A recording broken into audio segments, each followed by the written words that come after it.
প্রথমে আসছে A category A to Z gold. A to Z gold সর্বদাই ডক্টররা prescribe করে, বা কখনো কোনো পেশেন্টের ভিটামিনের অভাব হলে তখন আমরা A to Z গোল্ডটা দিয়ে থাকি। A to Z gold or composition দেখতেই পাচ্ছ, অ্যান্টিঅক্সিডেন্ট, মাল্টিভিটামিন, মাল্টিমিনারেলস। এটা ভিটামিন হিসেবে কাজ করে, শরীরে বুস্ট করতে কাজ করে, ইমিউনিটি বুস্ট ভিটামিন হিসেবে কাজ করে।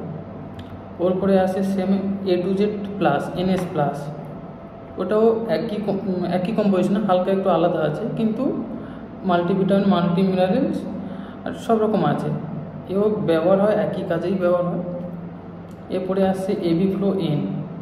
এবি ফ্লো এন যখন আমাদের অ্যাস্থামা, ব্রঙ্কাইটিস, পালমোনারি এরকম জাতীয় কাশি টাইপের হয়, তখনই ডক্টররা প্রেসক্রাইব করে থাকে, আদারওয়াইজ এগুলো দিয়ে থাকে না। তো কম্পোজিশনটা দেখতে পাচ্ছ তোমরা, অ্যাসিক্লোফাইলিন অ্যান্ড প্লাস এন অ্যাসিটাইলিসাইটিন, ঠিক আছে। তারপরে আসছে এবিফাইলিন। এবিফাইলিনটা প্লেন এবিফাইলিন দিয়ে আছে অ্যাসিক্লোফাইলিন। অ্যাসিক্লোফাইলিন 100 হচ্ছে অ্যাস্থামা, bronchitis, same এবিফ্লো N, এবিফাইলিন।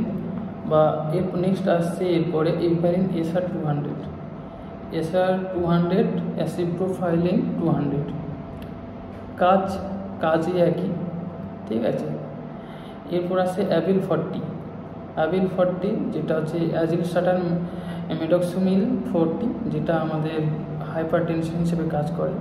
Hyper tension বলতে হাই ব্লাড প্রেশার, যখন হাই ব্লাড প্রেশার থাকে তখন এটা ব্যবহার হয়, ঠিক আছে। এরপরে আসছে এসিপ্রক্সিবন সিআর।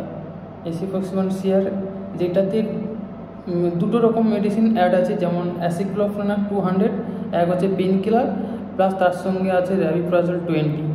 র্যাবিপ্রাজল 20 আদার্স করে অ্যাসিপ্রক্সিবন সিআর যদি না কোনো পেশেন্ট নেয়, তাকে আদার্স এক্সট্রা করে গ্যাসের ওষুধ কিছু নিতে হবে না, কারণ ওর সঙ্গে গ্যাসের ওষুধ অ্যাড আছে, র্যাবিপ্রাজল 20 অ্যাড আছে, পেন রিলিফ হিসেবে কাজ করে।